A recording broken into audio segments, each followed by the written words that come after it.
बंदी छोड़ सतगुरु रामपाल जी परमेश्वर जी की जय हो।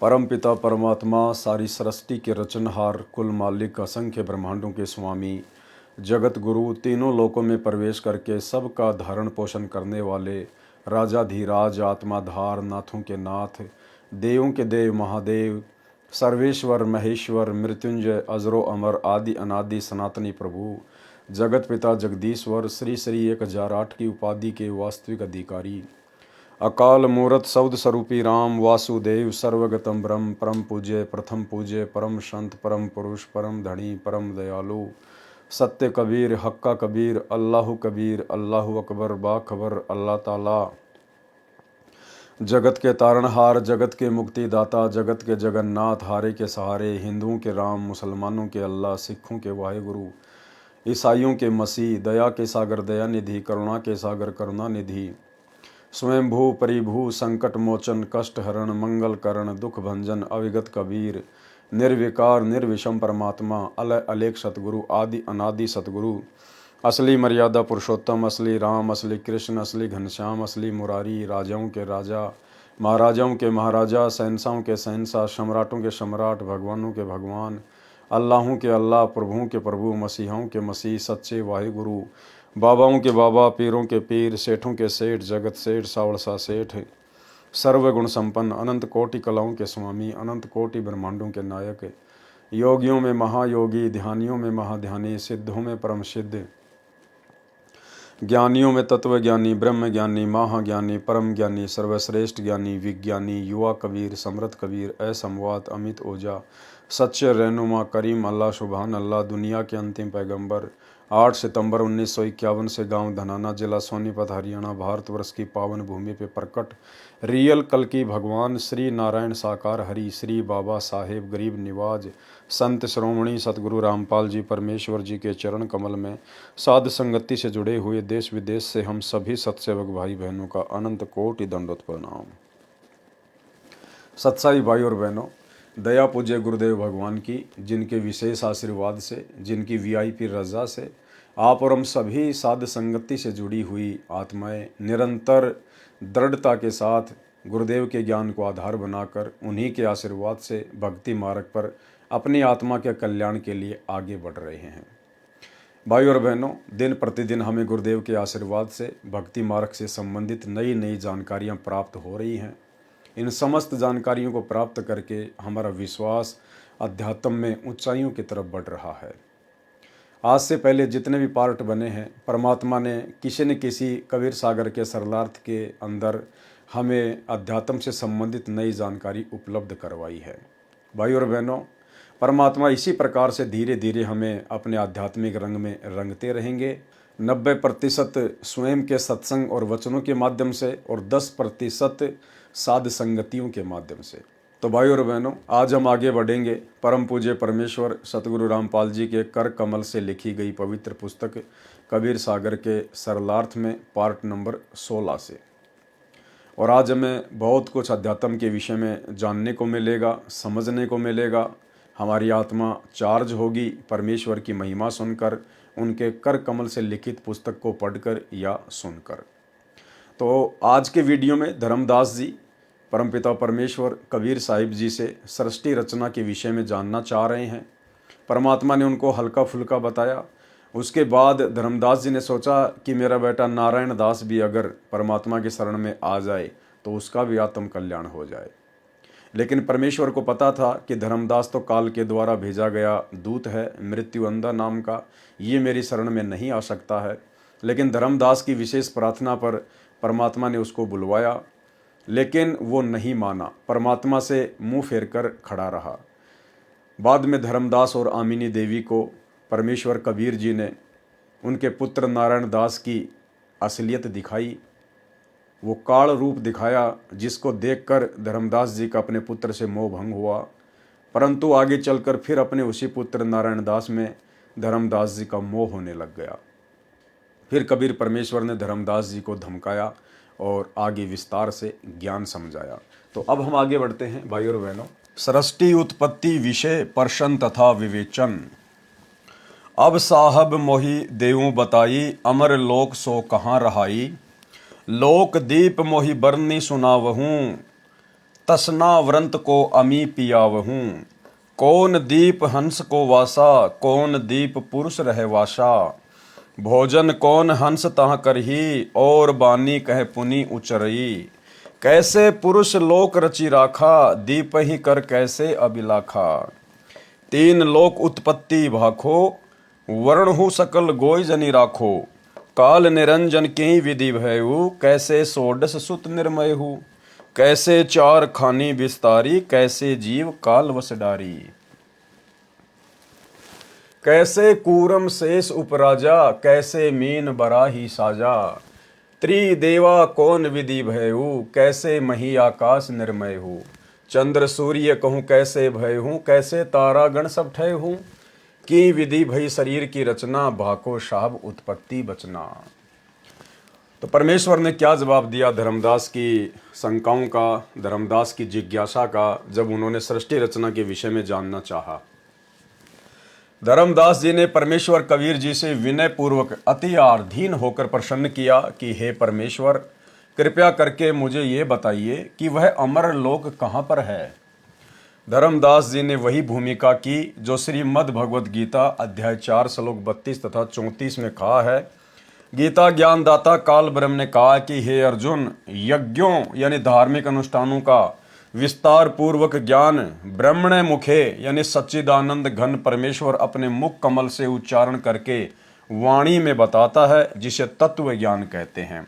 जो तत्व ज्ञान वर्तमान में वही ब्रह्मणे मुखे सच्चिदानंद घन ब्रह्म सतगुरु रामपाल जी परमेश्वर हमें तमाम यज्ञों अर्थात धार्मिक अनुष्ठानों की जानकारी दे रहे हैं।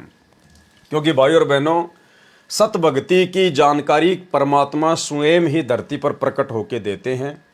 देश काल और परिस्थिति के अनुसार, युगों के अनुसार परमेश्वर का जो भी है रंग रूप नाम, ये सब कुछ परमात्मा भिन्न भिन्न धारण करते हैं, लेकिन जानकारी परमात्मा ही दे सकता है।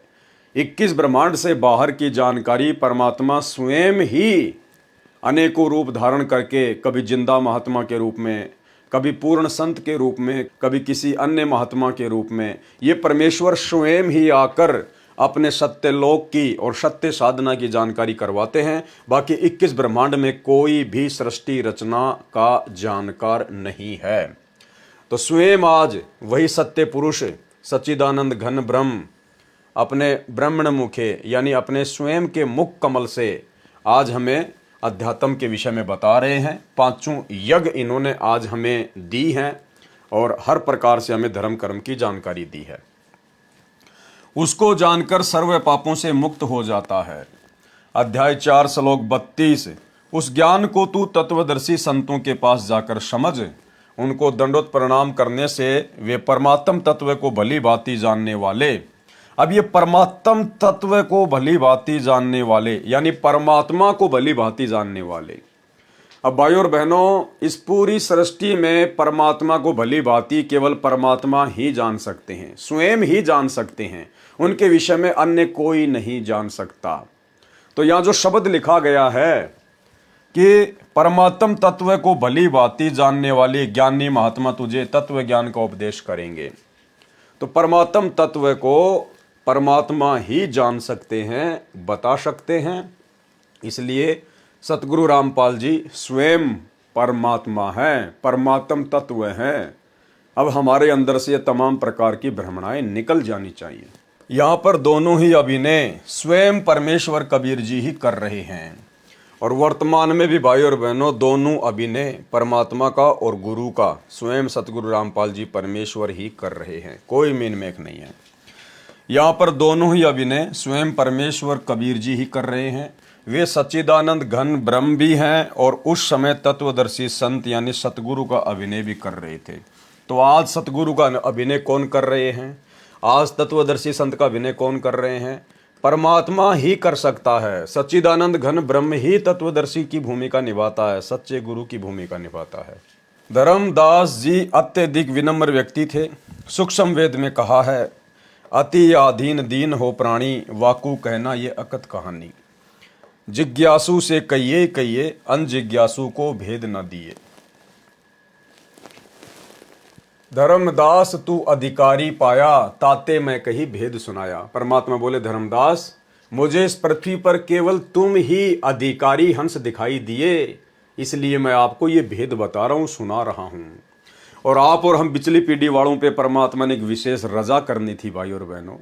आप और हमारे सामने परमात्मा ने इस गुप्त छुपे हुए ज्ञान को लाकर रखना था, इसलिए धर्मदास को माध्यम बनाकर परमात्मा ने आप और हमारे ऊपर विशेष रजा बख्शी है।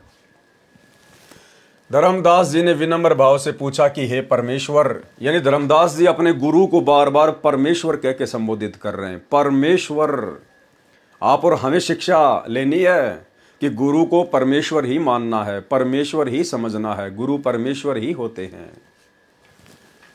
धर्मदास जी ने विनम्र भाव से पूछा कि हे परमेश्वर, मुझे बताएं वह अमर लोक कहाँ पर है। जो सत्य लोक और दीप आपने बताए हैं उनको विस्तार से बताने की कृपया करें।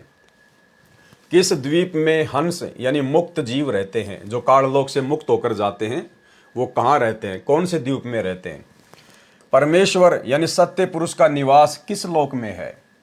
सतलोक में जो भगत रहते हैं वे कैसा भोजन खाते हैं, कैसी भाषा बोलते हैं, यानी प्यार से रहते हैं या यहाँ की तरह छल कपट तथा गाली गलौज करते हैं। परमेश्वर ने कैसे लोक की रचना कर रखी है, द्वीपों की रचना करने की कैसी अभिलाषा यानी प्रेरणा हुई, 3 लोकों की रचना कैसे की, वह बताएं।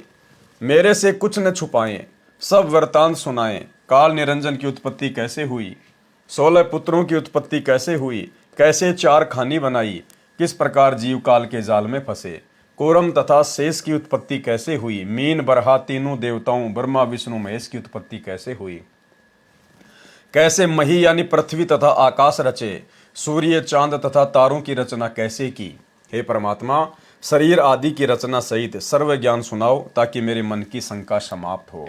भाई और बहनों, ये इतनी सारी जिज्ञासा, इतने सारे सवाल धर्मदास के अंदर परमात्मा कबीर जी स्वयं ही प्रेरित कर रहे थे, उनको प्रेरणा कर रहे थे, आप और हमारे लिए, पिछली पीढ़ी वालों के लिए, ताकि हमें कोई संशय ना रह जाए इस मोक्ष के प्राइम टाइम में। अनुराग सागर के पेज नंबर 13 का सारांश छंद।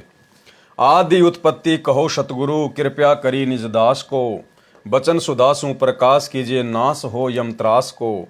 एक एक बिलोय वर्णहूँ, दास मोहि निज जान के, सत्य वक्ता सतगुरु तुम, कहूँ मैं निश्चय मान के। सोरठा, निश्चय वचन तुम्हार, मोहि अधिक प्रियता हिते, लीला अगम अपार, धन्य भाग दर्शन दिए। धर्मदास जी कह रहे हैं, परमात्मा, मेरा बहुत ही अच्छा सौभाग्य जो मुझे आप प्राप्त हुए, आपने मुझे दर्शन दिए। भावार्थ, धर्मदास जी ने कहा कि हे सतगुरु जी, आप सत्य वक्ता हैं, जो स्पष्ट वचन आपने कहे हैं किसी ने नहीं कहे। मुझे अपना दास जानकर एक एक वचन विलोकर यानी पूर्ण विस्तार से बताएं। मेरे धन्य भाग हैं कि मुझे आपके दर्शन हुए। कबीर वचन।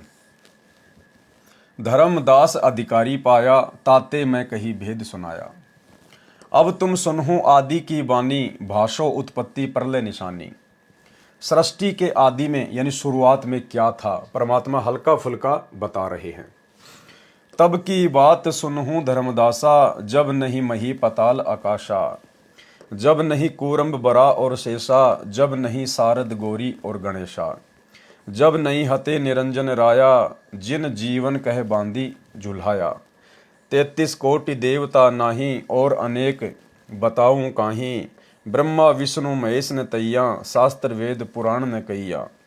तब सब रहे पुरुष के माही, जो बट वृक्ष मध्य रह छाई। छंद। आदि उत्पत्ति सुनहु धर्मनी, कोई न जानत ताही को, सब ही भो बिस्तर पाछे, साख देव में काही को। वेद चारू नाही जानत, सत्य पुरुष कहानियां। वेद चारू नाही जानत, सत्य पुरुष कहानियां। वेद को तब मूल नाही, अकत कथा बखानियां। निराकार रते वेद, आदि भेद जाने नहीं, पंडित करत उच्छेद, मते वेद के जग चले।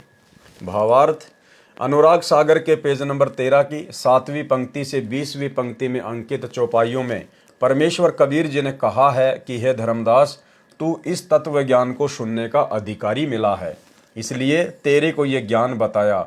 अब तेरे को आदि यानी प्रारंभ की रचना का ज्ञान करवाता हूँ। सृष्टि की आदि में क्या था, यानी जिस समय कुछ भी रचना नहीं हुई थी, परमपिता परमेश्वर सत्य पुरुष कबीर जी अकेले ही थे।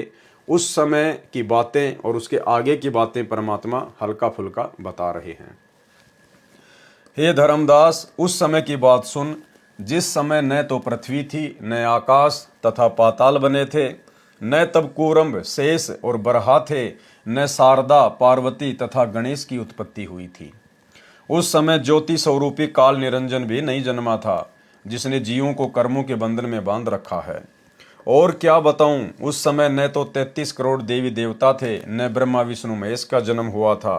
तब न चारों वेद थे, न पुराण आदि शास्त्र थे। तब सब रहे पुरुष के माही, ज्यों वट वृक्ष मध्य रहे बीज में छुपाई। उस समय सर्व रचना परमेश्वर यानी सत्य पुरुष के अंदर ही थी। जैसे वट वृक्ष यानी वड का वृक्ष बीज में जो राई के दाने के समान होता है, छुपा होता है, ऐसे सर्व रचना परमेश्वर में बीज रूप में रखी थी। परमेश्वर को भगलीगर भी कहा जाता है। जैसे एक जादूगर अर्थात भगलीगर अपने मुख में एक कांच की छोटी सी गोली डालता है, फिर मुख से आधा किलोग्राम का पत्थर निकाल देता है।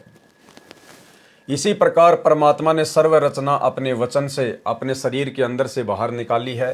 हे धर्मनी, आदि यानी सर्वप्रथम वाली रचना सुनाता हूँ, जिसको कोई नहीं जानता, और जो मैं बताने जा रहा हूँ उसका साक्षी यानी साक्षी किसे बनाऊं, क्योंकि सब उपरोक्त देवता तथा पृथ्वी, आकाश आदि आदि बाद में उत्पन्न किए हैं। आदि की उत्पत्ति का स्पष्ट वर्णन वेदों में भी नहीं है। वेद भी सत्य पुरुष की सत्य कथा को नहीं जानते। जो 4 वेद काल निरंजन, जिसे भूल से निराकार मानते हैं, उसके सवासों से निकले थे। काल ने वेद का सत्य ज्ञान वाला भाग नष्ट कर दिया था। शेष भाग को ऋषि कृष्ण द्वैपायन, जिसे वेद व्यास कहते हैं, वेद को 4 भागों में बांटा तथा कागज के ऊपर लिखा।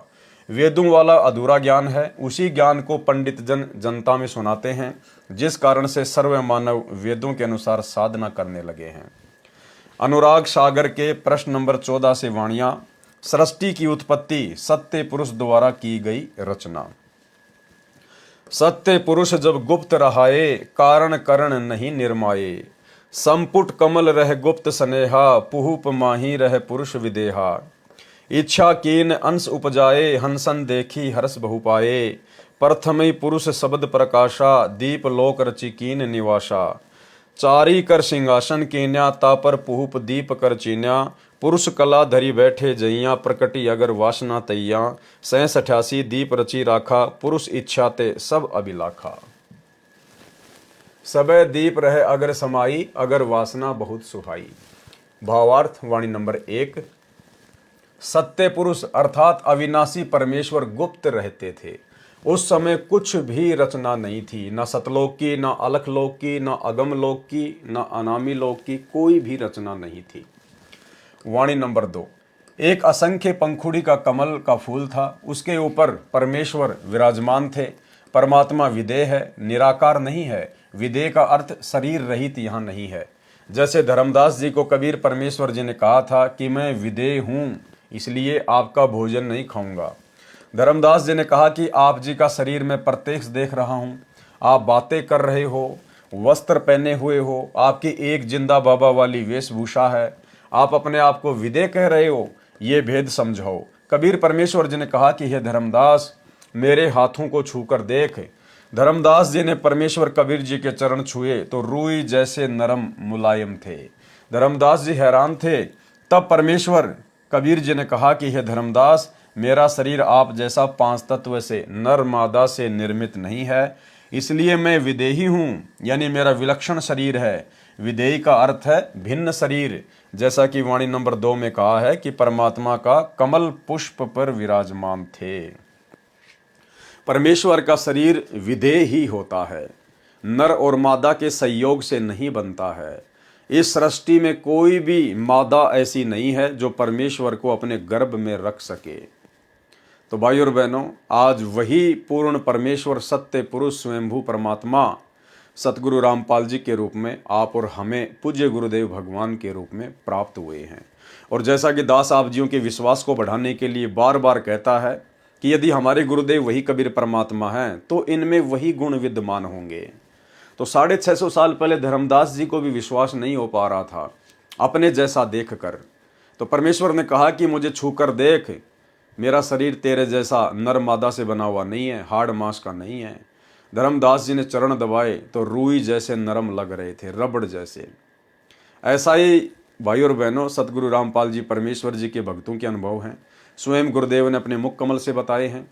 करोथा आश्रम की घटना है और किस प्रकार से गुरुदेव ने एक भगत को, और खाली उसी भगत को नहीं, हजारों की संख्या में भगत भाई बहनों को परमेश्वर ने अपनी विलक्षण देह के दर्शन करवाए हैं।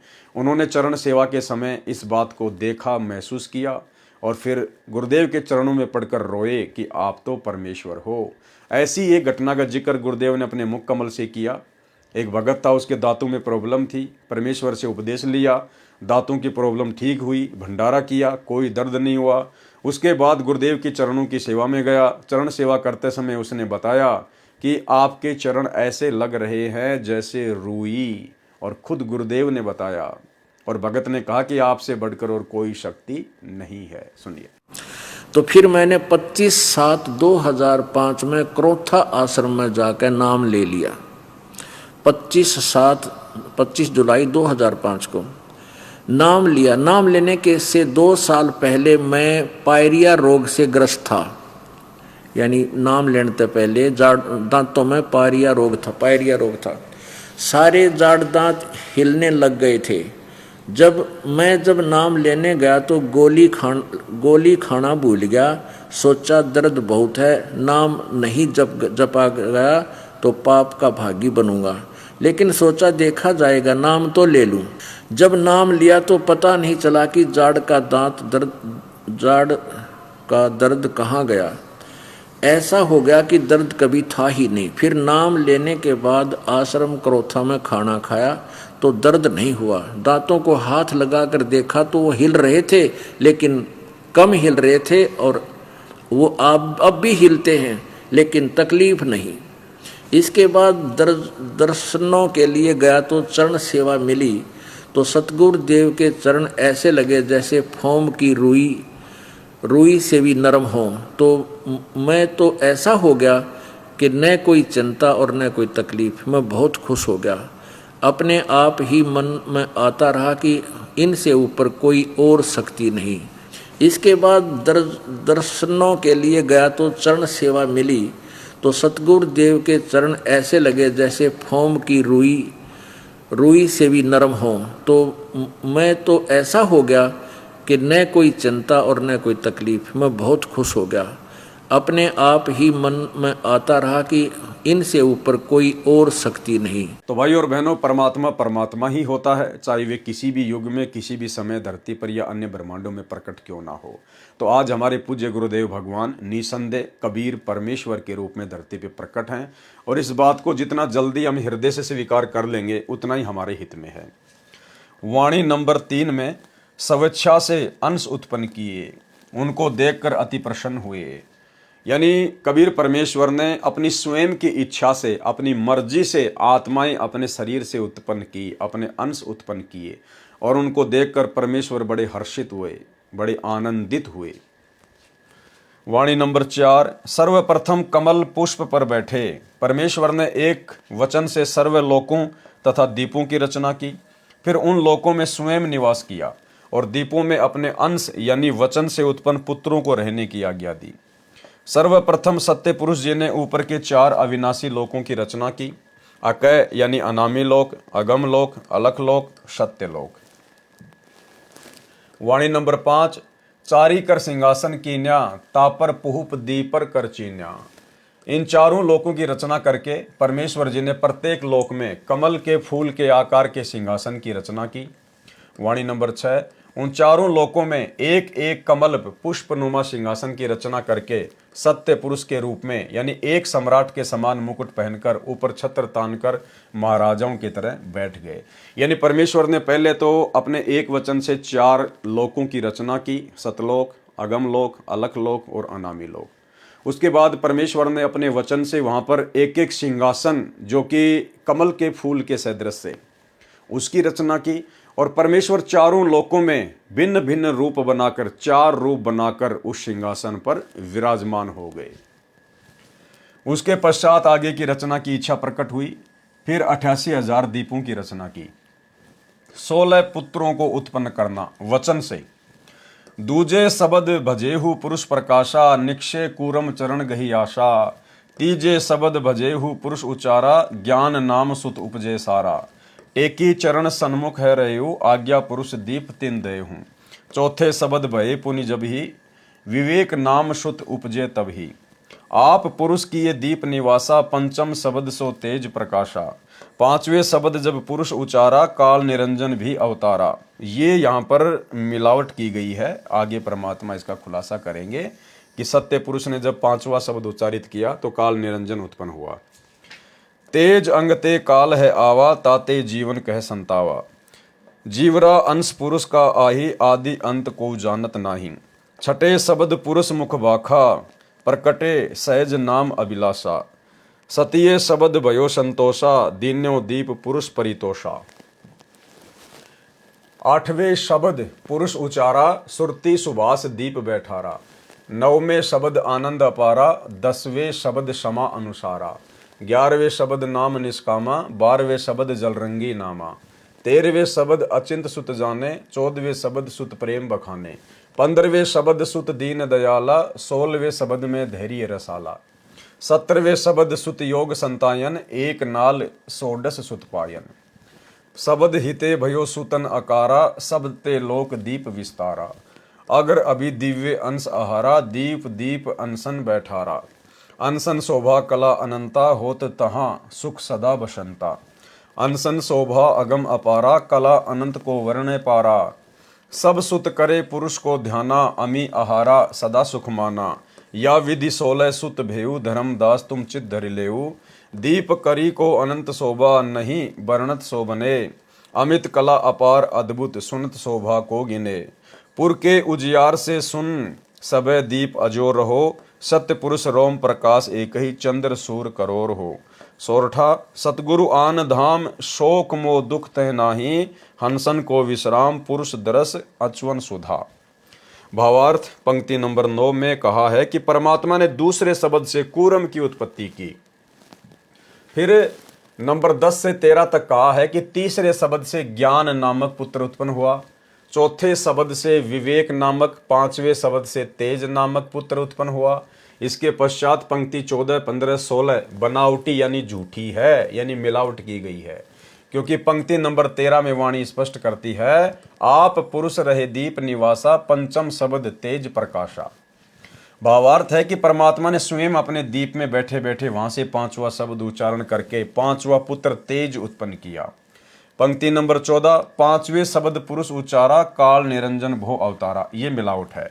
पंक्ति नंबर 16, तेज अंग ते काल है आया, ताते जीवन कहे सतावा। ये भी मिलावट है और ये भी मिलावट है। जीवन अंश पुरुष का आही, आदि अंत कोई जानत नहीं। अब गुरुदेव भगवान बता रहे हैं कि सही क्या है।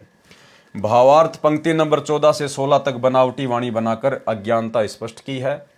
जब 13वीं पंक्ति में स्पष्ट है कि 5वें शब्द से परमात्मा ने तेज की उत्पत्ति की, फिर पंक्ति नंबर 14 से 16 में यह कहना कि तेज से काल निरंजन का जन्म हुआ, कितनी मूर्खता है। काल निरंजन को तेज का पुत्र सिद्ध कर दिया, जो गलत है। इस प्रकार तो 13 सुत बनते हैं, जो गलत है। दूसरा प्रमाण यह है कि पंक्ति नंबर 9 से 13 तथा 17 से 23 तक अनुराग सागर के पेज नंबर 14 में तथा पेज नंबर 15 पर प्रथम पंक्ति में प्रत्येक पुत्र के विषय में एक एक वचन से उत्पत्ति कही है। तो पंक्ति नंबर 13 में स्पष्ट है तेज की उत्पत्ति 5वें शब्द से परमेश्वर जी ने की। फिर तेज से काल निरंजन की उत्पत्ति बताना बनावटी वाणी का प्रत्यक्ष प्रमाण है।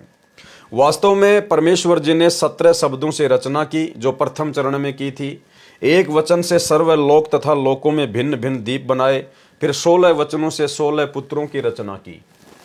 दूसरे चरण में अक्सर पुरुष को मानसरोवर में सोए हुए को जगाने तथा निकालने के लिए सत्य पुरुष जी ने अमृत जल से एक अंडा वचन से बनाया तथा उस अंडे में वचन से एक आत्मा प्रवेश की।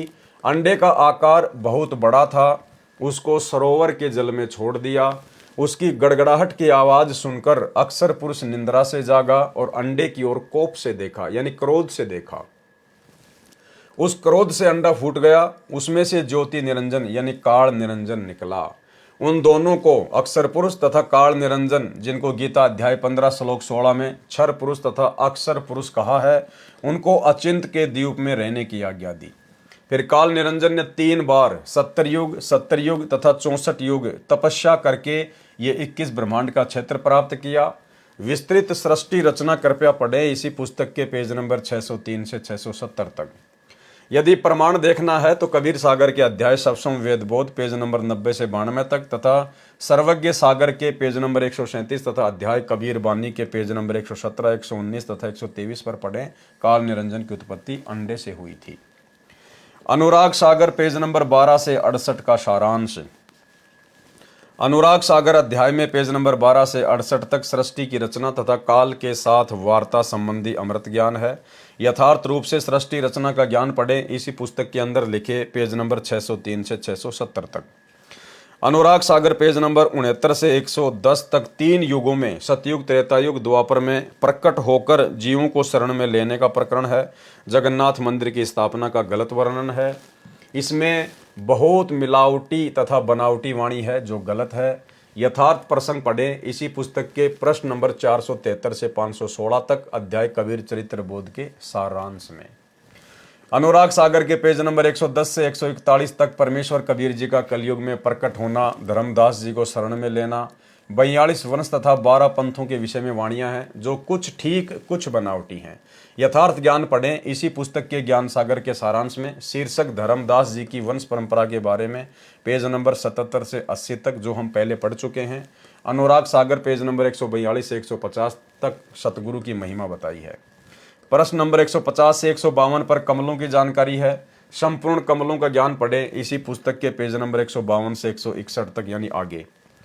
प्रश्न नंबर 152 से 155 तक मन के द्वारा पाप कर्म करवाकर जीव को दोषी बनाने के विषय में है। पेज नंबर 155 से 160 तक सामान्य ज्ञान है। पेज नंबर 160 से 163 तक संत तथा हंस के लक्षण के बारे में है।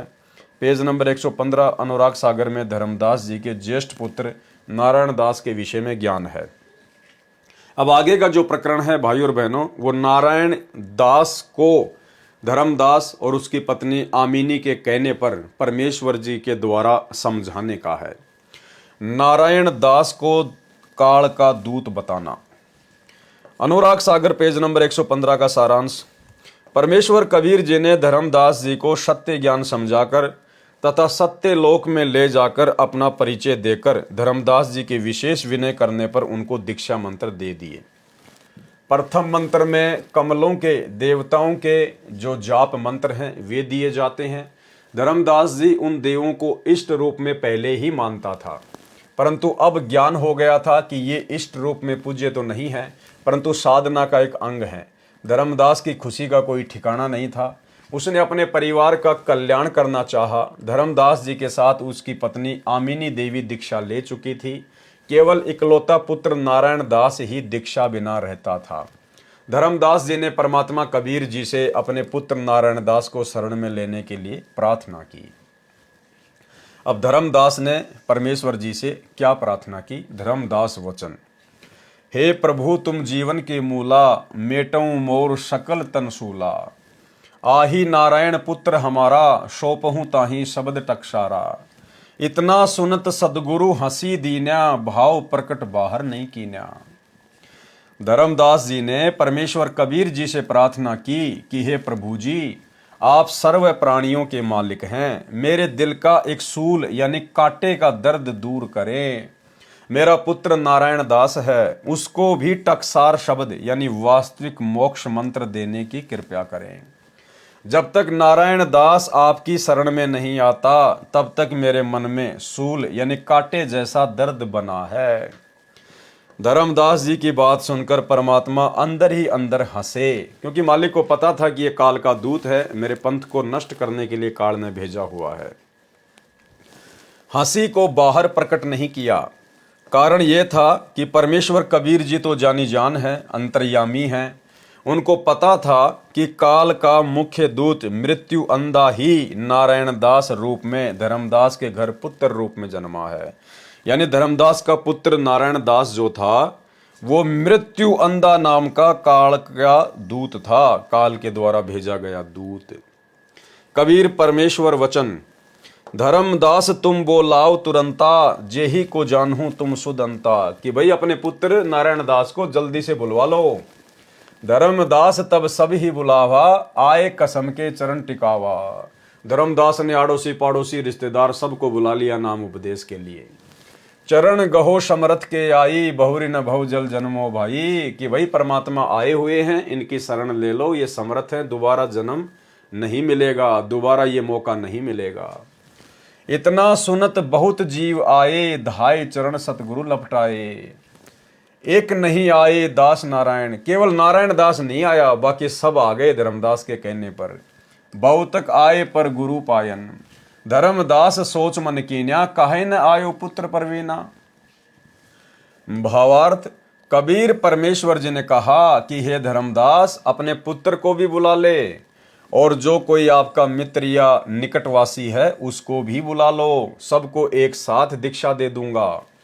धर्मदास जी ने नारायण दास तथा अन्य आड़ोस पड़ोस के स्त्री पुरुषों से कहा कि परमात्मा आए हैं, दीक्षा लेकर अपना कल्याण कराओ, फिर यह अवसर हाथ नहीं आएगा। ये बात सुनकर आसपास के बहुत से जीव आ गए, परंतु नारायण दास नहीं आया। धर्मदास जी को चिंता हुई कि मेरा पुत्र क्यों नहीं आया, वह तो बड़ा प्रवीण है, तीक्ष्ण बुद्धि वाला है।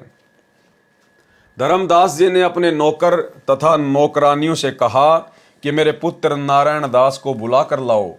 नौकरों ने देखा कि वह गीता पढ़ रहा था और आने से मना कर दिया।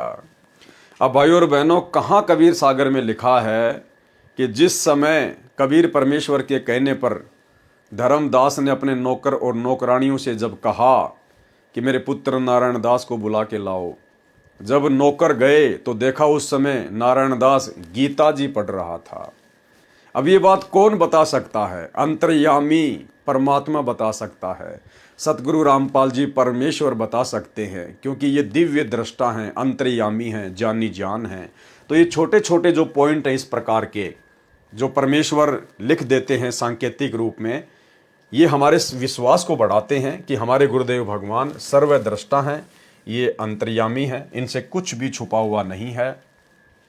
और वर्तमान में हिसार जेल से जो ऑडियो आती हैं, जो संदेशे आते हैं, ऐसा ही एक संदेशा धनाना आश्रम में आया था और वीडियो कॉलिंग के माध्यम से बातचीत हो रही थी। तो गुरुदेव भगवान ने कहा कि बच्चों ये ना सोचना कि मैं कैमरे से ही देख सकता हूँ, इस कैमरे के बिना, इस मोबाइल के बिना भी मैं सबको देख रहा हूँ, सबको देख सकता हूँ।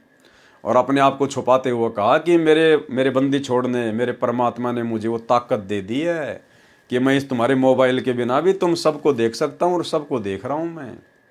तो भाई और बहनों, ये वही कबीर परमात्मा है जो वर्तमान में सतगुरु रामपाल जी के रूप में धरती पे प्रकट है। सुनिए।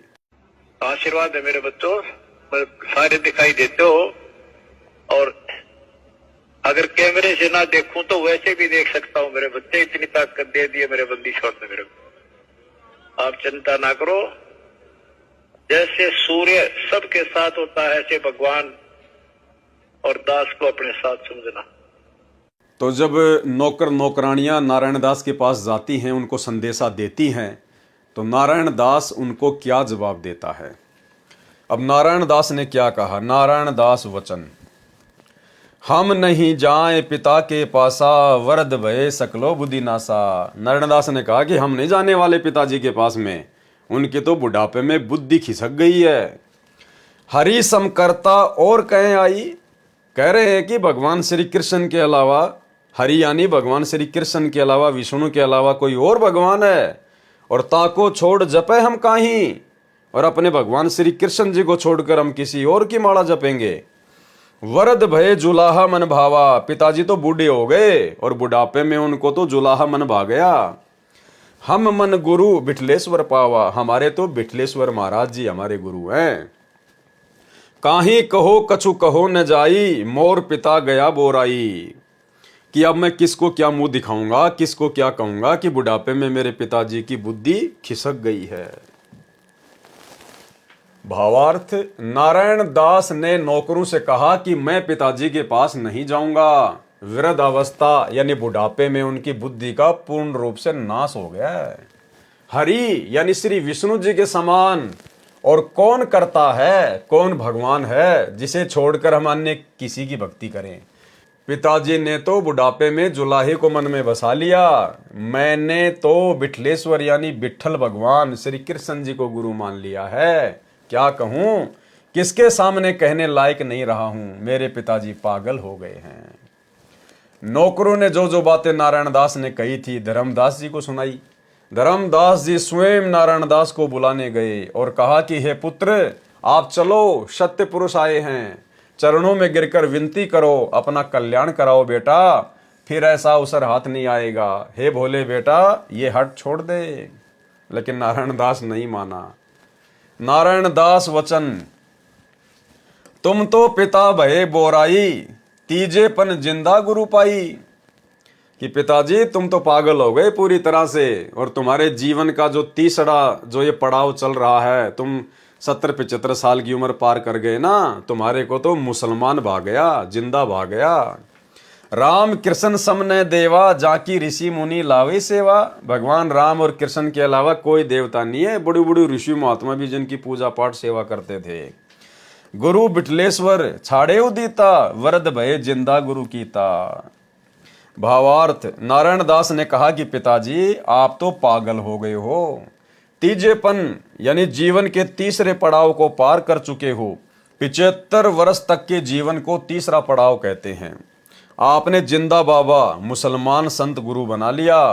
राम जी के समान अन्य कोई प्रभु नहीं है जिसकी सेवा पूजा सब ऋषि मुनि करते रहे।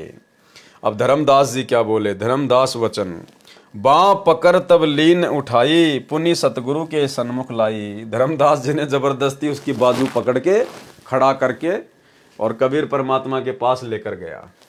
अब भाई और बहनों, भक्ति मार्ग में ये नहीं चलता है। अब ये ज्ञान मार्ग है। ये ठीक है, बच्चा अगर नादान है, बच्चा 5-10 साल तक का है, उसको हम जबरदस्ती पकड़ के नाम दिलवा सकते हैं। अब नारायण दास तो उस समय तक धर्मदास का कारोबार संभाल रहा था, वो तो पूरा बड़ा हो गया था, शादीशुदा हो गया था। तो धर्मदास जी का इस प्रकार से बाजू पकड़कर जबरदस्ती नाम दिलवाना उचित नहीं है। वहां पे कबीर परमात्मा कोई किसी बीमारी का टीका थोड़ी लगा रहे थे जो जबरदस्ती पकड़ के लगवा देंगे। वहां तो परमेश्वर दीक्षा दे रहे थे, नाम दे रहे थे। वो तो जीव की अपनी स्वयं की इच्छा के ऊपर निर्भर होता है। तो हमने इस प्रकार से जबरदस्ती किसी के साथ में नहीं करनी है।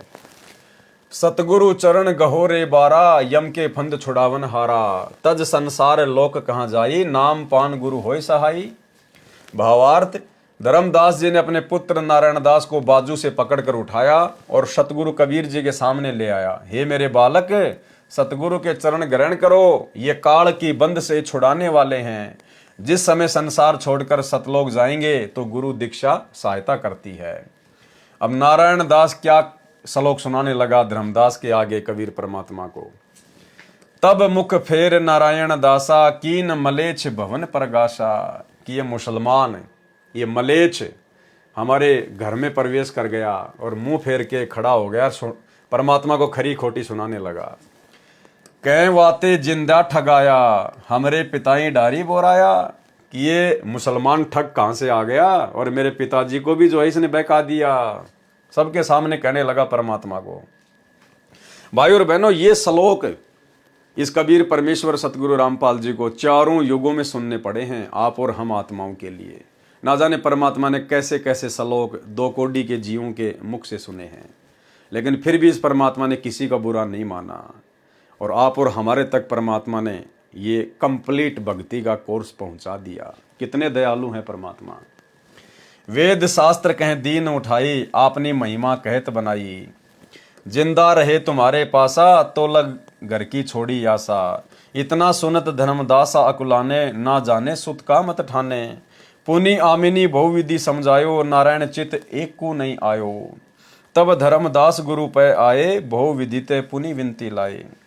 भावार्थ, सतगुरु कबीर जी के सन्मुख जाते ही नारायण दास ने अपना मुंह दूसरी ओर टेढ़ा किया और बोला कि पिताजी, आपने मलेच्छ यानी मुसलमान को घर में प्रवेश करवाया है, धर्म भ्रष्ट कर दिया है। ये जिंदा बाबा ठग कहाँ से आया, मेरे पिता को बहका दिया।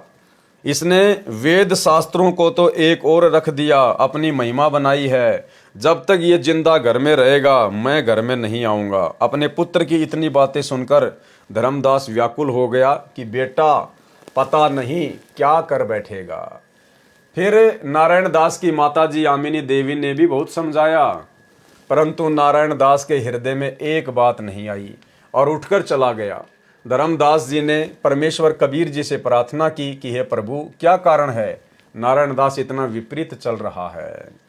और ठीक ये स्थिति भाई और बहनों, जब से सन 1994 से सतगुरु रामपाल जी ने, कबीर परमात्मा ने अपना 13वां यथार्थ कबीर पंथ चलाया है, उनको भी इसी प्रकार की लोगों की व्यंग्यपूर्ण बातें सुननी पड़ी। आपने गुरुदेव के छोटे कलयुगी बेटे मनोज का इंटरव्यू सुना और उसने कहा कि जब गुरुदेव के शुरुआती संघर्ष के दिन थे तो वो दोनों भाई तो पैसा कमाने में लग गए थे। वो तो अपना लोगों को तेल बेच बेच के, राशन, आटा, दाल, चावल की दुकान खोल के वो तो सन 1998 में महीने का 1 से 1.5 लाख कमा रहे थे। वो तो अपना धन जोड़ने में लग गया था। सतगुरु का परिवार, उनके बेटा बेटी सब संघर्ष अकेले गुरुदेव कर रहे थे। तो उस मनोज ने बताया कि उस समय जब गुरुदेव गांव गांव जाकर सत्संग करते थे, पाठ करने जाते थे, तो जिसके घर में पाठ होता था उस घर में एक ही भगत होता था और बाकी घर वाले गुरुदेव के खिलाफ हुआ करते थे। तो गुरुदेव को ऐसी जगह पर पाठ करने के लिए बोला करते थे जो बिल्कुल बेकार, जहाँ पर भैंसें बंधा करती थी या भैंसों का चारा वगैरह डाला करते थे। थोड़ी सी जगह दे दिया करते थे गंदी संदी कि आप लोग यहाँ पर अपना पाठ करो, अपना सत्संग करो, क्या पाखंड करोगे तुम। तो मनोज ने बताया कि बाकी भगत तो बाद में आते थे, यानी संगत तो बाद में आती थी। हमारे पूज्य गुरुदेव भगवान सतगुरु रामपाल जी, वो भैंसों के चौथ करने की जगह, पेशाब करने की जगह परमात्मा अपने हाथों से उसको साफ किया करते थे। अपने हाथों से वहाँ के जाले वाले उतारा करते थे मकड़ी के, यानी पूरी जगह को गुरुदेव साफ किया करते थे। और उसके बाद जब सारा सब कुछ सेट हो जाता था, सत्संग करने की जगह, पाठ करने की जगह, बाकी संगत तो उसके बाद में आती थी। तो भाई और बहनों, कितना कठिन संघर्ष गुरुदेव ने आप और हमारे लिए किया। और उनके उन संघर्ष के दिनों में ना उनके परिवार ने साथ दिया, जबकि गुरुदेव का बड़ा बेटा वीरेंद्र तो शादीशुदा था उस समय, लेकिन फिर भी गुरुदेव के परिवार ने उनका साथ नहीं दिया, उनका पैर ही खींचा करते थे। और 1998 तक गुरुदेव ने जो संघर्ष किया, 94 से 98 तक, ऐसा ही नहीं है। और 98 में, सन 1998 में तो गुरुदेव के बड़े लड़के ने राशन की दुकान खोली, जो महीने का 1 से 1.5 लाख रुपये कमाया करता था, जो मनोज अपने इंटरव्यू में कहता है। तो भाई और बहनों, सन 2005 तक गुरुदेव भगवान का उनके परिवार ने किसी भी तरह से कोई सहयोग नहीं किया। शुरुआती संघर्ष अकेले गुरुदेव भगवान ने किया। सुनिए। गुरुदेव जी ने, जब दादा गुरुदेव जी स्वामी रामदेव जी महाराज जी ने नाम दीक्षा देने का अधिकार दे दिया था गुरु जी को, तो फिर हमने दोबारा संत रामपाल जी महाराज जी से नाम दीक्षा ली। गुरुदेव जी घर घर जाकर सत्संग करते थे, उनको समझाते, नाम दीक्षा देते। और जब सत्संग करते थे, शुरुआती दौर था, सत्संग करते थे, एक घर में चले गए, वहां पर सत्संग करते। और गुरुदेव जी संत गरीबदास जी महाराज जी द्वारा लिखित अमर ग्रंथ साहिब, उसका 3 दिन का पाठ भी करते थे। जब 3 दिन का पाठ करते थे, तो जब आपको स्टार्टिंग की बता रहा हूं मैं, शुरुआत में क्या होता था कि पूरे परिवार में एक ने नाम उपदेश ले रखा जी। अब उनके पाठ करना या सत्संग करना, तो वहां पर जाते थे तो परिवार के सारे सदस्य नाराज कि हम सत्संग नहीं होने देंगे, पाठ नहीं करने देंगे। उनका विरोध, उनको जाके समझाते, भाई पाठ करने से ये लाभ होंगे, पाठ करने से तुम्हारे घर में लाभ होंगे, बरकत होगी, ये यज्ञ होते हैं, 5 यज्ञ होंगे आपके घर में, और इन्हीं यज्ञों से आपको लाभ होगा। तो ये चीजें समझाते। 1-2 समझता, नहीं समझता, तो वो क्या करते, चल एक्सेप्ट हो जाता, ठीक है कर लो। तो वो क्या देते थे, जब गुरुदेव जी देते, या तो जहाँ भैंस बांधते हैं ना, वो जगह देते। अच्छा, करना है तो यहाँ कीजिए पाठ अपना, जो भी करना चाहते हो एक तरफ करो, या फिर जहाँ पर अपना तूड़ा डलता है, यानी कि पशुओं का चारा डलता है, वो वाली जगह देते अच्छा। गुरुदेव जी को। ओहो। स्टार्टिंग का संघर्ष था, कोई समझ नहीं पाता, इन चीज़ों को समझ नहीं रहा था गुरुदेव जी क्या बताना चाहते हैं, संत रामपाल जी महाराज क्या चीज़ बताना चाह रहे हैं, क्या चीज़ देना चाह रहे हैं। तो परिवार का एक सदस्य नाम ले रहा था तो ऑटोमेटिक संघर्ष होना था। बाकी के अगर 6 सदस्य है तो 5 नाराज। तो ऐसी जगह देते थे, तो वहां पर गुरुजी अपने हाथों से जाले उतारते, अपने हाथों से पानी से सफाई करते। और काफी जगह कच्चे मकान होते, तो वहां पर खुद वो करना, सफाई करना, लिपवाना, सारी चीजें करनी। और वहां पर दरबार साहब सजाना, तखत लेके आए किसी पड़ोसी का मांग कर, है उसके ऊपर मंजी साहब लगाना, उसके ऊपर रुमाले ढकना, उसके ऊपर दरबार साहब सजाना, है पूरा गुरुजी अपने हाथों से करते थे। और उसके बाद जो 10, 20, 30 श्रद्धालु होते वो बाद में आते, तो वो भी साथ लग के सेवा करते वहाँ। तो क्या था, या तो वहां देते या फिर ऊपर कमरा होता है, हरियाणा भाषा में चौबारा बोलते हैं, मकान के ऊपर कोई भी कमरा है वो देते थे कि एक तरफ रहो, वहाँ वहीं से आओ वहीं से जाओ।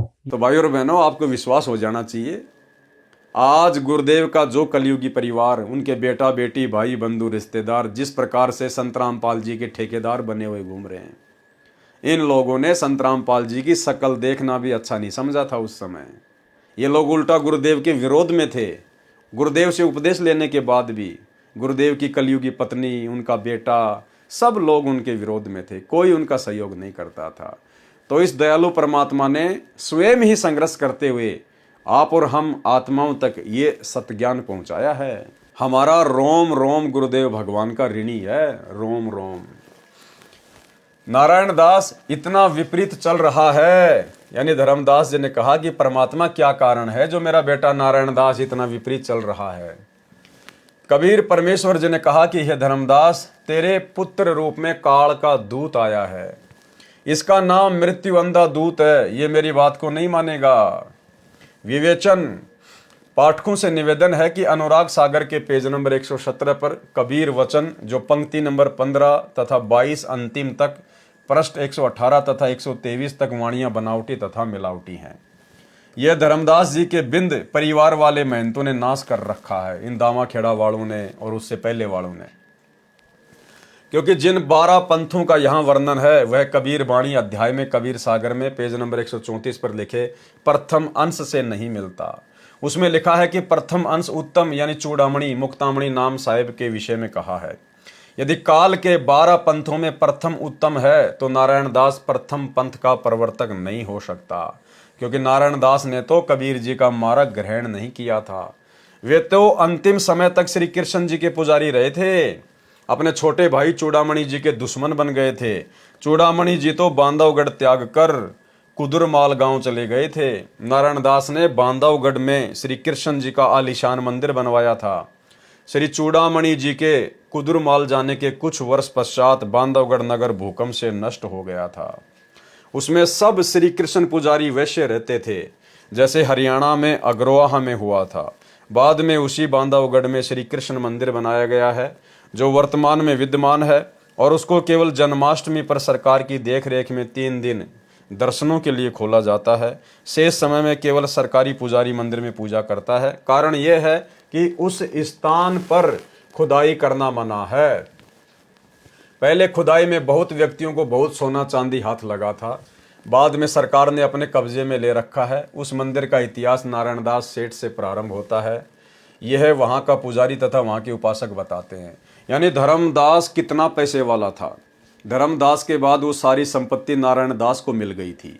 मुक्तामणि अर्थात चूड़ामणि जो परमात्मा की विशेष आत्मा थी, वो तो बांधवगढ़ को छोड़ के धर्मदास की संपत्ति को ठोकर मार के वो तो फिर कुदुरमाल चला गया था। बाद में नारायण दास ने वहाँ पर मंदिर बनवाया। फिर कुछ समय बाद में वहाँ पर भूकंप आया और पूरा का पूरा बांधवगढ़ जमीन में समा गया। बाद में कुछ लोगों ने खुदाई करी वर्तमान में, तो वहाँ पर सोने चांदी हाथ लगा।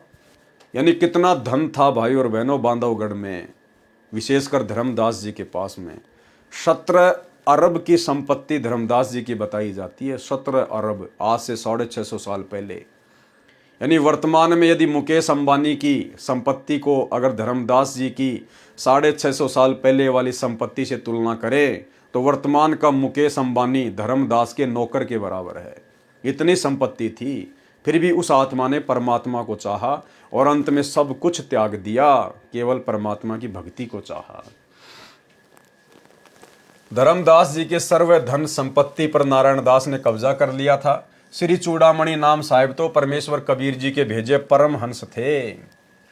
उनका उद्देश्य धन संपत्ति ग्रहण करना नहीं था, परमात्मा के यथार्थ ज्ञान का प्रचार करना था तथा परमेश्वर कबीर जी के वचन अनुसार धर्मदास का वंश चलाना था, जो 42 पीढ़ी तक चलेगा।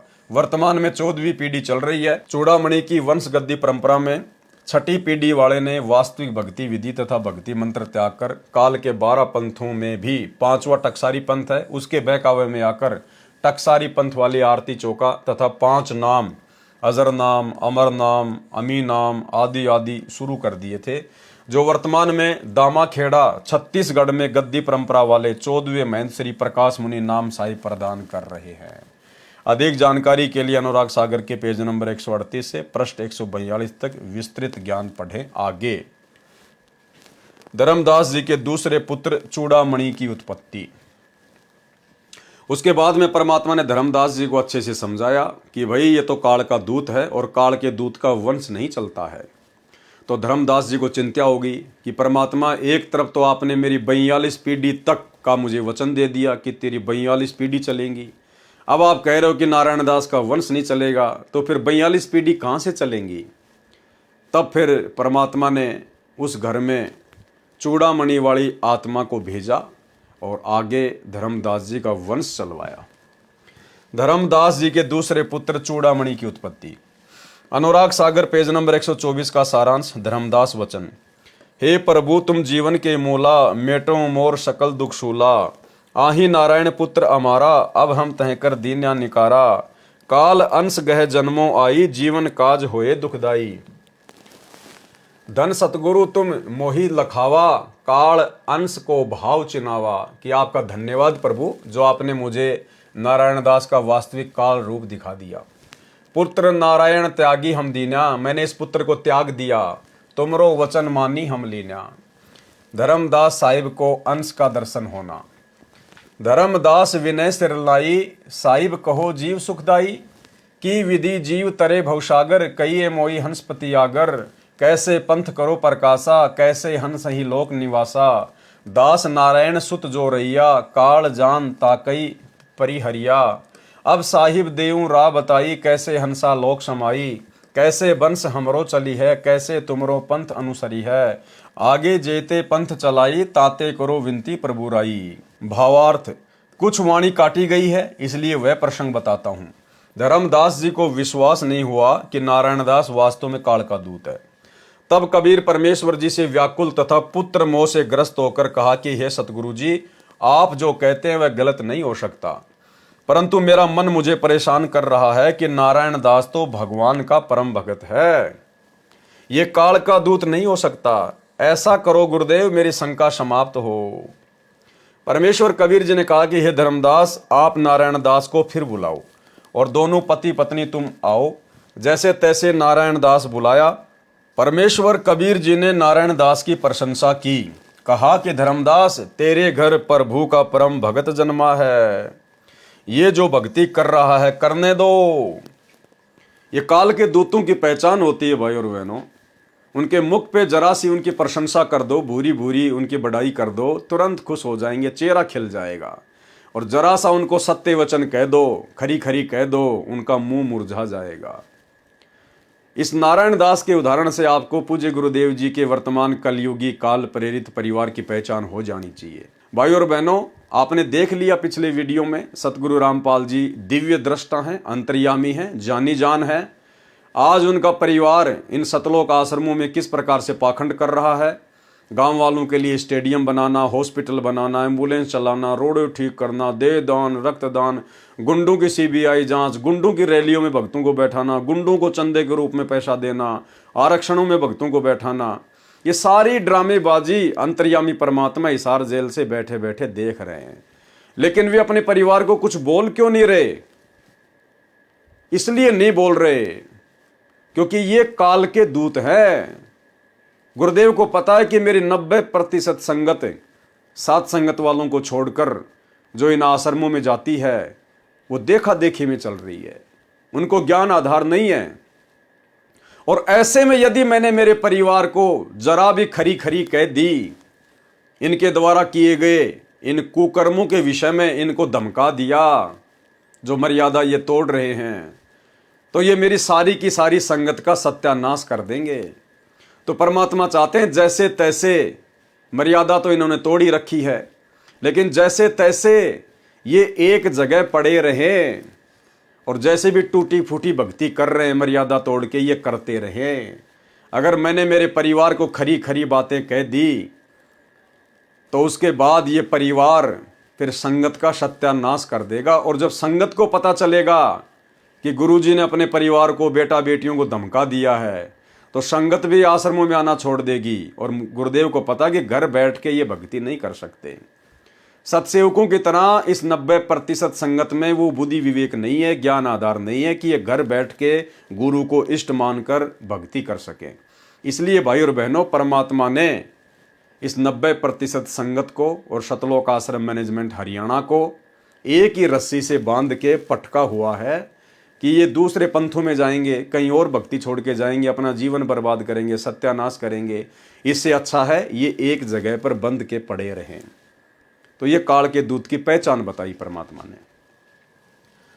परमेश्वर कबीर जी ने नारायण दास की प्रशंसा की, कहा कि धर्मदास, तेरे घर प्रभु का परम भगत जन्मा है, ये तो भक्ति कर रहा है, करने दो। यानी उस काल के दूत को भी परमात्मा ने परम भगत बताया। जैसे आज गुरुदेव इन आश्रमों को बहुत अच्छा बता रहे हैं, इन आश्रमों में आने वाली संगत और इन आश्रमों के संचालकों को, जिन्होंने गुरुदेव की सरेआम मर्यादाओं की धज्जियां उड़ा रखी हैं, फिर भी गुरुदेव इनकी प्रशंसा करते हैं। इसी प्रकार जिस प्रकार काल के दूत नारायण दास की प्रशंसा की, तेरे घर परम भगत जन्मा है, ये जो भक्ति कर रहा है करने दो। देख इसके मस्तिष्क की रेखा। दोनों आमिनी तथा धर्मदास ने देखा, ऐसी रेखा करोड़ों में एक की होती है। यानी झूठी प्रशंसा की परमात्मा ने। धर्मदास तथा आमिनी ने देखा कि नारायण दास का स्वरूप भयानक था, ओछा माथा, लंबे दांत, काला शरीर। उसके ऊपर नारायण दास के भौतिक शरीर का कवर था जो पहले हटता दिखा। और ये स्थिति गुरुदेव के बेटा बेटी, भाई बंधु, रिश्तेदारों की, इन कोऑर्डिनेटरों की। भाई और बहनों, आज यदि परमात्मा ऐसा कोई चश्मा बना दे जिसको पहनकर ये देखा जा सके कि कौन भगत है, कौन काल का दूत है, तो गुरुदेव का पूरा परिवार आपको इसी प्रकार से लंबे लंबे दांत वाला, ओछे माथे वाला दिखाई देगा, क्योंकि ये काल के दूत हैं। जो पहले हटता दिखा फिर लिपटता दिखा, अपने पुत्र रूप में काल के दूत को आंखों देखकर धर्मदास तथा आमिनी देवी ने एक सुर में कहा कि जाओ पुत्र जाओ, जैसी भक्ति करना चाहो करो, परंतु घर त्याग कर मत जाना, लोग हमें जीने नहीं देंगे। यानी लोकलाज में फंसे हुए थे, क्योंकि उस समय भाई और बहनों ये पूरा का पूरा मूल ज्ञान, ये भक्ति का पूरा कोर्स नहीं था। जैसे तैसे परमात्मा ने उनको अपने अंग संग लगा के रखना था, और आप और हमारे लिए परमात्मा ने कबीर सागर की रचना करवानी थी। तो धर्मदास और आमिनी देवी ने लोकलाज में आकर क्या कहा उस काल के दूत को देखने के बाद भी, कि बेटा रहना तू घर में ही, घर छोड़ के मत जाना, अन्यथा लोग हमें जीने नहीं देंगे। अरे बाढ़ में जाओ लोग, हम लोगों को देख के भक्ति करेंगे क्या? जैसी भक्ति करना चाहो करो, परंतु घर त्याग कर मत जाना, लोग हमें जीने नहीं देंगे। नारायण दास चला गया। कबीर साहब ने कहा कि हे धर्मदास, ये कहीं नहीं जाने वाला। अब ऊपर लिखी अनुराग सागर के पृष्ठ 124 की वाणियों का सरलार्थ करता हूं। भावार्थ, धर्मदास जी ने परमेश्वर कबीर जी से निवेदन किया कि हे प्रभु, आप तो सर्व प्राणियों के जनक हैं, मेरे मन की शंका दूर करो। नारायण दास तो काल का अंश है, ये तो मैंने दिल से उतार दिया, और पुत्र है नहीं, नारायण दास की संतान काल प्रेरित रहेगी। इस प्रकार तो मेरा वंश काल वंश होगा। आपने कहा कि मेरा वंश 42 पीढ़ी तक चलेगा। हे परमात्मा, ये तो काल का कुल होगा। आपने कहा है कि तू धर्मदास मेरे कबीर जी के पंथ को आगे बढ़ाना, सो वह कैसे संभव हो सकेगा? अनुराग सागर के पेज नंबर 125 का सारांश कबीर वचन। धर्मदास सुन शब्द सिखापन, कहो संदेश जानी हित आपन। नौतम सुरती पुरुष के अंसा, तुम गह प्रकट होई है वंसा। वचन वंश जग प्रकटे आई, नाम चूड़ामणि ताई कहाई। पुरुष अंश के नौतम वंशा, काल फंद काटे जीव संसार। कली यह नाम प्रताप धनमनी, हंस छूटे काल सो। सत्य नाम मन बीच दृढ़ गहे, सो निस्त्रे यमजाल सो। यम तासु निकट न आवही, जेही बंस की प्रतीति ती हो। कली काल के सिर पांदे, चले भवजल जीती हो। तुम सो कहो पुकार धर्मदास चित परखहु, तेही जीव लेई उबार, वचन जो वंश दृढ़ गहे। भावार्थ, परमेश्वर कबीर जी ने कहा कि तेरे घर में मेरे वचन से, तेरी पत्नी के गर्भ से एक पुत्र का जन्म 10वें महीने होगा, उसका नाम चूड़ामणि रखना। वैसे उसका नाम नौतम दास है। ये भाई और बहनों, नौतम दास अलग चीज है और नौतम सुरती अलग है। नौतम सुरती तो खुद कबीर परमात्मा है, और ये जो नौतम दास जो नाम लिखा है परमात्मा ने कि तेरे घर में जो आत्मा आएगी तो उसका नाम चूड़ामणि रखना, और वैसे उसका नाम नौतम दास है। तो परमात्मा ने चूड़ामणि जी को मिन्नी सतलोक से भेजा है, इसलिए मिन्नी सतलोक में उस आत्मा का नाम नौतम दास है। जैसे धर्मदास जी को परमात्मा ने मिन्नी सतलोक से भेजा था, तो मिन्नी सतलोक में धर्मदास जी का नाम है सुकृत दास, वैसे उसका नाम नौतम दास है। मिन्नी सतलोक में, काल लोक में भी परमेश्वर कबीर जी ने एक सतलोक की रचना की है। जैसे राजदूत भवन प्रत्येक देश में प्रत्येक देश का होता है, उसका प्रसिद्ध नाम सतगुरु लोक है। वहां से चूड़ामणि वाला जीव भेजा जाएगा, उसको मैं स्वयं दीक्षा तथा गुरुपद प्रदान करूंगा। अनुराग सागर के पेज नंबर 125 का सारांश। धर्मदास वचन। भावार्थ, धर्मदास जी ने कहा कि यदि उस अंश के एक बार दर्शन हो जाए तो मन का सब संशय समाप्त हो जाएगा, आपके वचन पर विश्वास हो जाएगा। कबीर परमेश्वर वचन। भावार्थ, परमेश्वर कबीर जी ने कहा कि हे मुक्तामणि, तू मेरा नामक अंश है। मेरे से सुकृत ने यानी धर्मदास ने तेरे दर्शन का हट किया है। एक बार शिशु रूप में इसके आंगन में प्रकट हो और फिर वापस जाओ। सतगुरु लोक यानी मिन्नी सतलोक से धर्मदास जी वाली आत्मा आई थी, वहां पर इसकी आत्मा का नाम सुकृत है। यानी धर्मदास भी मिन्नी सतलोक से ही भेजे गए थे, और मिन्नी सतलोक में धर्मदास की आत्मा का नाम सुकृत है। उस लोक के हंस इसी नाम से जाने जाते हैं। सतगुरु लोक में जो हंस हैं वे पार नहीं हुए हैं, उनकी भक्ति अधूरी रहती है, वे अंकुरी हंस हैं। अब कलयुग की पिछली पीढ़ी, कलयुग 5505 वर्ष बीतने के पश्चात सन 1997 से प्रारंभ हुई है, पृथ्वी पर जन्म लेंगे। यदि मेरे रामपाल दास से दीक्षा लेंगे वे सर्व सतलोक चले जाएंगे। परमेश्वर कबीर जी के कहते ही एक शिशु धर्मदास के घर के आंगन में पृथ्वी से 1 फुट ऊपर दिखाई दिया। एक पैर का अंगूठा मुख में, एक को हिला रहा था, फिर तुरंत चला गया। धर्मदास तथा अमीनी देवी अति हर्षित हुए, परमेश्वर के चरणों में दंडवत प्रणाम किया। धर्मदास वचन। भावार्थ, हे परमात्मा, मेरी आयु अति वृद्ध हो चुकी है। उस समय धर्मदास जी की आयु लगभग 85 वर्ष की थी, आगे कैसे वंश चलेगा। कबीर वचन। कबीर परमेश्वर जी ने कहा कि यह जो शिशु आपने देखा था वह तेरी पत्नी के गर्भ से 10वें महीने जन्म लेगा। जो ये तुम्हारा पुत्र होगा, ये तुम्हारा अंश होगा। जो मैंने तेरे को सतनाम तथा सारनाम दिया है वह भंडार है, उसको उसे देना जिसे मैं कहूँ। धर्मदास वचन। भावार्थ, हे प्रभु, मेरी इंद्री शिथिल हो चुकी है, अब कैसे लड़का उत्पन्न होगा। स्पष्टीकरण।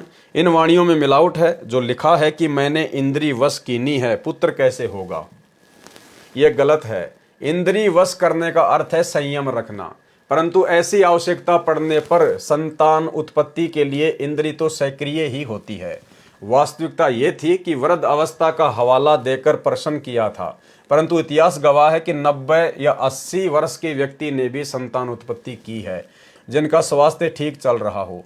फिर भी परमात्मा जो चाहे कर सकते हैं। बांझ को संतान, नपुंसक को भी मर्द बना सकते हैं। यहाँ पर इतना ही समझना पर्याप्त है। यानी उनके घर में जो संतान उत्पन्न होनी थी वो परमात्मा के वचन से ही होनी थी। अंत में ये तो कबीर सागर में लोगों ने मिलावट कर रखी है कि धर्मदास जी ने तो अपनी इंद्रियों को अपने वश में कर रखा था, तो परमात्मा ने कहा कि ऐसा कुछ भी नहीं था। और उसने ये कहा था कि परमात्मा, अब मैं 80-85 साल का हो गया, मैं कैसे संतान उत्पत्ति करूंगा। तो परमेश्वर ने समझाना चाहा है कि ऐसा कुछ भी नहीं था। परमात्मा के वचन से वो संतान आनी थी। धर्मदास जी को सार शब्द देने का प्रमाण। अब भाई और बहनों, आज की वीडियो में हम केवल इतना ही लेंगे। धीरे धीरे मालिक के आशीर्वाद से हम लोग आगे बढ़ेंगे। तो अब हमारा जो कल का वीडियो होगा वो यहाँ आगे से शुरू होगा कि धर्मदास जी को परमेश्वर ने सार नाम दिया या नहीं दिया, सार शब्द दिया या नहीं दिया, कहाँ उसका प्रमाण है। ये सारी बातें अब हम आगे के पार्ट में देखेंगे। तो आज के पार्ट में केवल इतना ही।